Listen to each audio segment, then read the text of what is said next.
guys. So this afternoon session, the plan for us is to keep it a little bit short and sweet. We're going to aim for an hour, which can always be longer because Jack and I get carried away and talk too much. But we are going to try and keep it condensed. One thing we really wanted to do was just cover off some of these basic push and pull patterns, because we talked about it this morning about forming the foundations of everything that we're going to do. So we're going to go human flag this afternoon. We're going to look at back lever. These will ring true this morning with what we've done with muscle-ups and handstands. But unless we start to continue to layer and build this foundation of fundamental strength, we don't get to go and play at a higher level. So if you can do a muscle-up and you want to do a front lever, there's going to be a certain amount of work you're going to have to do just to get basic strength up to be able to go and play at that level. There's always going to be a movement or a skill component of what we're doing in calisthenics of connecting the chain together in a specific way for a given static hold predominantly. With the levers, it kind of applies to that. But those are always going to be underpinned by just getting stronger. And we say it all the time, get stronger, you need to get stronger, you're not strong enough. So the principles are really straightforward. It's just about how we program them. So it's a bit of a science and an art about how we kind of bring those things together. But if you want to do one pull-up, your first pull-up, or you're aiming for a front lever, or you wanted to go from 10 pull-ups, so we need to just get more force out of our pull-up or more velocity, the same sort of principles are going to apply. So we're going to run through some focus on vertical push and pull patterns. Horizontal is a little bit easier, so we can do bodyweight rows and we can do push-ups would be our examples of our horizontal push and pull. Our vertical push and pull we're going to classify as a pike push-up, a dip and a pull-up. These are two push-based movements at the top, but they just happen in opposite shapes. Same principles kind of apply. And we just want to give you some tools to go and play around with and understand how to kind of scale them. So I'm going to go through these and then we're going to give you some practical stuff to go at. So the first one comes from creating a stable base. In all of these positions, like the pull-up, we talked about the dead hang before. When we did the dip position for the muscle-up, we talked about a front support. And for the pike push-up, again, it's about being able to create this stable shape which we can move from, control the spine. If we don't have a stable base, we can't produce force. There might come a point, though, where you can start to get a certain amount of wins with your pulling strength, for example, but to go from 3 to 4 or 5 to 10, if it's this system which is falling down, then that's going to be where we need to go and spend some time. We could just go and do more band-assisted pull-ups. But then it's not actually, if you're finding that band-assisted pull-ups aren't translating into actual bodyweight pull-ups, this might be one of the reasons that we just don't have that chassis isn't strong enough. So that could be, do we go and do more active hang work? And if I'm getting good at a 30-second active hang, am I putting more weight around my waist to do an active hang? I need to overload that stability. My opportunity is to try and get my scaps positioned and holding in a stable shape for longer so that they can produce force for longer. Predominantly the muscle types around our stabilization system is a type 1 muscle fiber. Those guys are smaller muscles, they work for long periods of time, they like endurance. The type 2 muscle fibers, but predominantly made up of lats, anterior delts, pecs, those muscles produce a lot of force, but they tire quite quickly. If the stable base isn't there, if the stabilization system fails because it's underactive, the big prime movers just try and take over, and then now they're going to try and stabilize the joints and then create that stable base. It doesn't work as well as if we actually let each muscle group do what it's designed to do. So we need to create some overload in here. We won't do too much of that today because it's more of the same. It's actually just active hangs. It's some more front support. We get a lot of this from our pushing patterns through our handstand work. Like your isometric work that you've been doing in your frog stands is great for the pushing foundations. And it's often this pull where people get stuck. And when we do the human flag, we'll do a single arm active hang. Like we're big fans of like some of the hanging stuff in here. If you've got a rig in your gym, just doing more hanging work. So you're constantly overloading in different patterns, more single arm hang transfer work. That all serves to kind of build these stable foundations. And there's also our YTW, more like isolated progressions of just creating more stability, reverse flies. That sort of stuff is going to be in the workout that we do to finish the weekend tomorrow. So you will kind of visit some of this stuff. But this hopefully is going to give you some context around that. So we might need to do some upgrades to chassis. The second part of this is that we've got these, let's take pull-up as an example. We've got these 3 specific sort of tools that we might want to use. So an assisted pull-up is a useful thing to do with a band.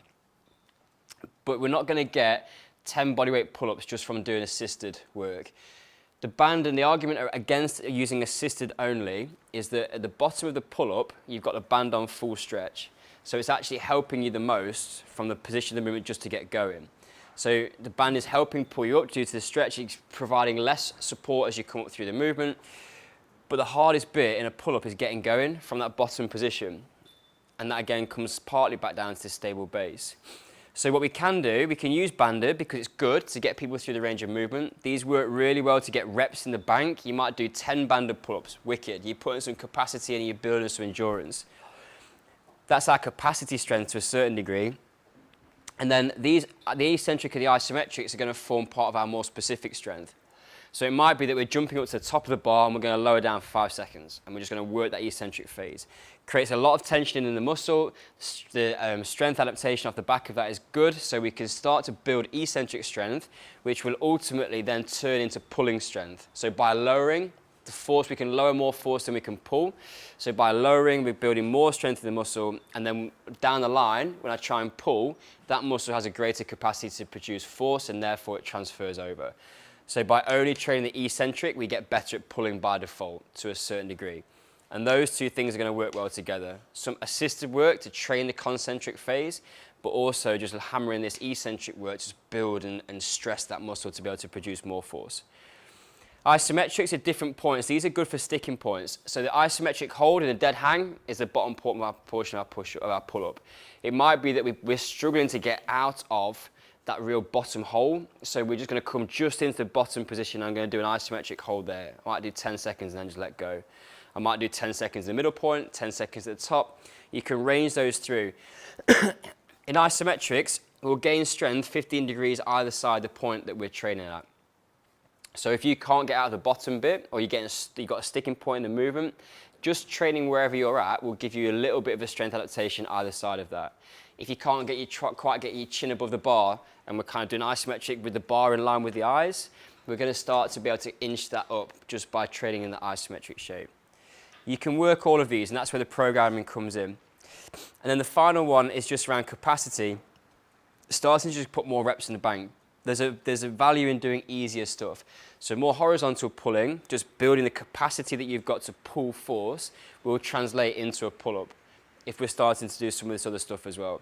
So easier stuff, less costly, it's less stressful on the system, but it's just volume. We just need to get reps and basic raw strength in the bag to help these more specific positions.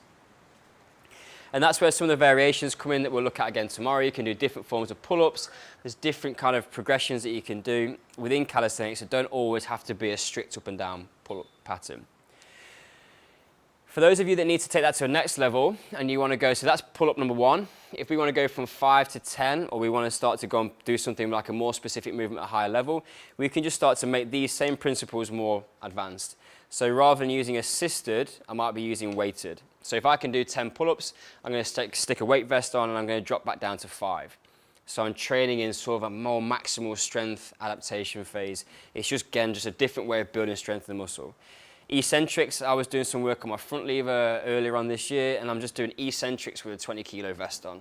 It's just flipping, it's the same principle, it's just overloading that system. Isometrics, the same thing, and we're just constantly looking for that progressive overload. How do we find ways in bodyweight training to consistently stress the system so that we get continual adaptation? Any questions on any of that? That makes sense. The art is what we've put together in the virtual classroom, where we've kind of programmed those things. So we've got programs for pull-ups, and we've got a new section of that coming out in December, which is called Bodyweight Basics, where all of this stuff is going to be built in, specific pull-up programs. But if you look at it and go, I don't know how to structure that together, how many eccentrics should I do, how many isometrics, the reps and sets aren't complicated, but if you sometimes just want something prescriptive to follow, then we've kind of mapped it all out. Because you could argue, I'm just going to do assisted one day and then isometrics one day, or eccentrics. It's how you kind of blend all that together, which is in the bit of the skill of the programming. Happy with that? So what we're going to try and do is just play with some of this a little bit, and we'll take the pike push-up progression and the pull-up so you guys can feel some of it. That will then take us into a vertical push and pull pattern, which is our human flag, which is basically pushing with the bottom arm, pulling with the top. And if we understand how to kind of, if we get our press cells warmed up and prepped again with these 2 overhead push and pull patterns, it will feed in. Those of you that want to do some human flag, we can go through some progressions. Some of you guys might want to spend a bit more time understanding this as a takeaway, and then we can do that as well. If you want to do both, we can do that. Just, we'll make a plan. No questions on any of that? Either it was boring or I did a really good job. Okay, let's get some space. Let's have a look at our pike push-up progression. So, if I'm going to start to build this strength in my vertical pushing plane for my handstand, but also for a human flag, I'm going to have to get better at producing force in this direction. And we're just going to load these patterns more progressively. So, my first one, from my pike push-up shape, if I start in press-up position, I'm just going to walk through, create this V position we looked at in the Pluto sniff. Elbows behind the body, same principle, but I'm just going to drop in and back out, and Jacko can take over. So he's going back to the same shape he started in, as he drives back up the hip and everything stays stacked above. Like this morning. And think about where the position his hands, shoulders and head are making as he's going through. He's getting into the shape that's very similar to his frog stand position in terms of the head is forward of the hands and the shoulders are getting stacked on top. Yeah? Rather than elbows flaring out to the side and head coming down between the hands. That's sort of the common mistake people make. We get into that shape, which puts the shoulder in a poor position. It's not good for strength in terms of producing force. It's also not good for impingement. The big mistake people make is they come down, they flatten the back up and they push it. See, now he's getting towards more of a horizontal push rather than driving back to the same position. It's a difficult one because it's easy to say, well, don't do that. But the brain understands the path of least resistance. It's easier for you to push horizontally like a push-up than it is push vertically. And things like if your hamstrings are tight, it's harder to get back into that shape as well. 2 of you that I was talking to this morning about it, I was talking about trying to compress like your quads up towards your abs to make you come back into that sort of V-shaped position rather than starting like that, coming down, which you might open a little bit, and then as you come back up, just staying open. You want to try and really work hard in your midsection to pull yourself back up. After that, we're basically looking at how do we then overload this. So when we were talking about making a frog stand slightly harder, without adding a weight vest on or anything, all we did was say, can we put our hips a little higher by putting our knees higher on our elbows, and all of a sudden that felt harder on the shoulders that were supporting us. We do the same thing here. If we take our feet up, so if we walk down to your box up, his position on the floor, hip in relation to the shoulder, it's high, but it's not like on top of the shoulders. Yeah, so if we go feet onto the box, raise them up, walk the hands further back, now his hips are virtually on top of the shoulders, still comes down and makes a triangle with the hands so the shoulders stay in a nice position. It's still relevant to our frog stand goals and our handstand push-up goals that we may have, but there is a lot more load going through the shoulders and it's a lot more vertical rather than sort of diagonal. Yeah, so progressively sticking him up. If we then raise the hands up, we're making the progression harder, not through load, through range. So rather than stopping where your head touches the floor, which is not really that deep in terms of a shoulder press, if someone was doing a barbell or dumbbell press and stopped here, like half reps, bro, like we've got to come all the way down to the bottom before driving up. So having the hands higher means we do get to this bottom position where the hand is by the shoulder, but you're going to find that it's hard getting out of that deep position. And Tim changed the box as he raised the hands up to make sure that his hips stay in the same high position of his hands up and feet up at the same time to make sure relatively it's the same. Yeah? Then it gets juicy. Yeah. Do you want to have a play with some of that? Oh, the last one I just want to show you, just if you find any of these difficult, yeah, and you haven't got, you're trying to struggle to bridge the progression, we're just going to use the band just like before, just for a bit of support. So it's going to take a bit of weight out of the movement, but it just again means that on that sticking point here, I can work that push pattern. You can do eccentrics on this stuff if you want. If you're trying to build some more strength and you want to kind of work through some more range, you can't push out the bottom position. Our eccentric pattern is going to be low, slow, lower down. I might hold the bottom. I'm not strong enough to get out, so I'm going to push an eccentric 5, 4, 3, 2, 1. Set down, reset. 5, 4, 3, 2, 1, and hold. Push the eccentric on, or isometric, sorry. And reset. Your shoulders know about it when you're starting to put some of this like the high tension intensity stuff about it. Sound good? Good, Bob. So just feel that backwards push. Just drop it in, and just drive out the way that you came. Push, push, back, back, back, back, back, good. You've got to drive backwards.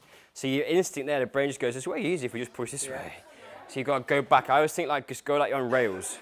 Yeah. So you've got to go in and out on the same line. And it does definitely feel like you're going backwards away from the parallel bars to create that vertical line. Let's try one more. Is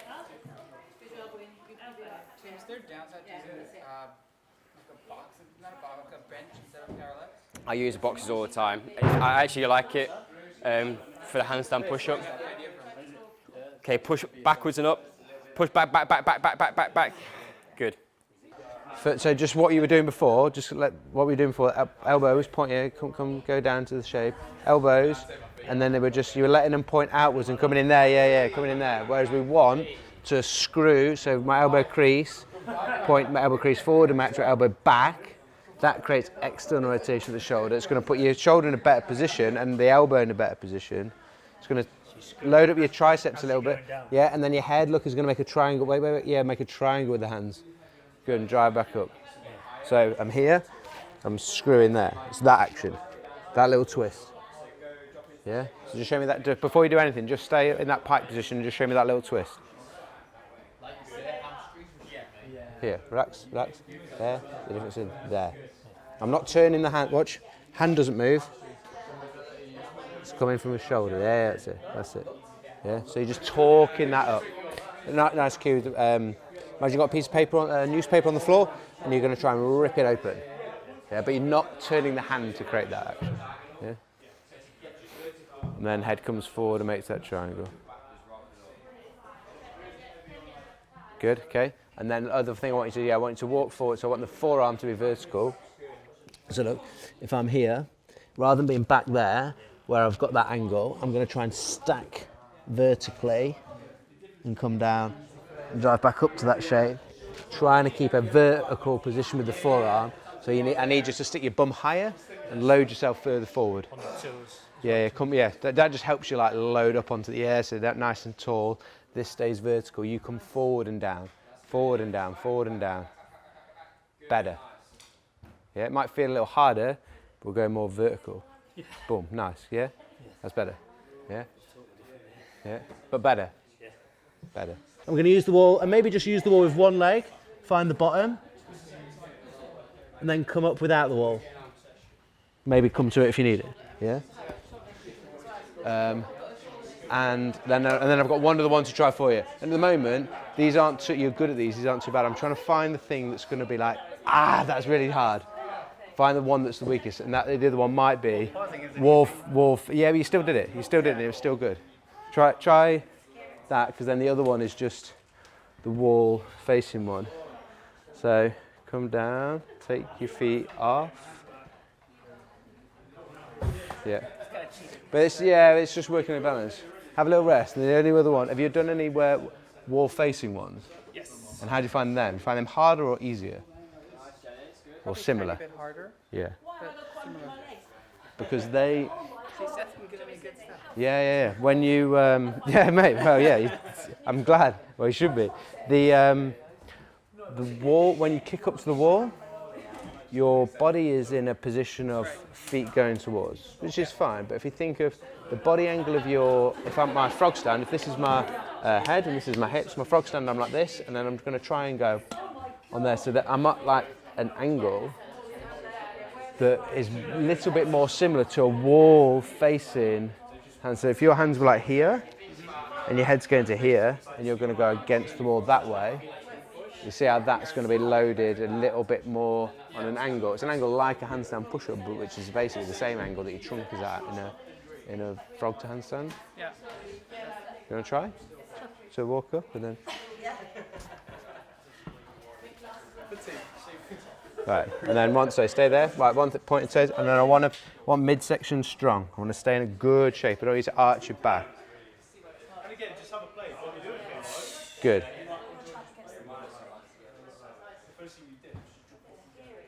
Nice. Rest, rest, rest. And I just want you to try one last thing, is to come at, like, where your head is making a triangle with the hands, your triangle is very shallow. I want to try and, like, come a little bit further forward. Because, like, do a frog stand. Like, show him from the side, because you can watch it later. So just do a frog stand. Right? Look where your shoulders are here, and your head, and your eyes are there. Yeah. So I want you to take when you make your handstand against the wall, your head's going to come that far forward. At the moment, your head is probably coming that far forward. Yeah. So the strain in the shoulders is a little bit less. Yeah. So if I was, so almost like there, I'm going to try and come down to that position there. Because that distance is more like the distance of my frog stand. That may be the one I don't. That'll be slightly harder. Yeah. That might be the one. That might be the one.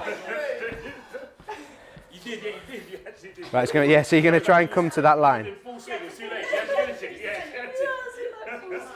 Yeah, okay, there we go, we found it. That's right, rest. We found it. That's the one. That's why. Yeah? You do that, you'll do your frog stand. Does it make sense that you were training in a range that was a little bit close? Yeah. And actually the frog stand, you're a bit further away. Yeah. We literally was going through and he was struggling with the frog to handstand to get out, and everything I was like giving him until the last one, he was like doing, and I'm going like, well, if you can do those things, and it was like, then we found it. Doesn't necessarily matter what it is, but then he needs to then go away and he knows now that I got that.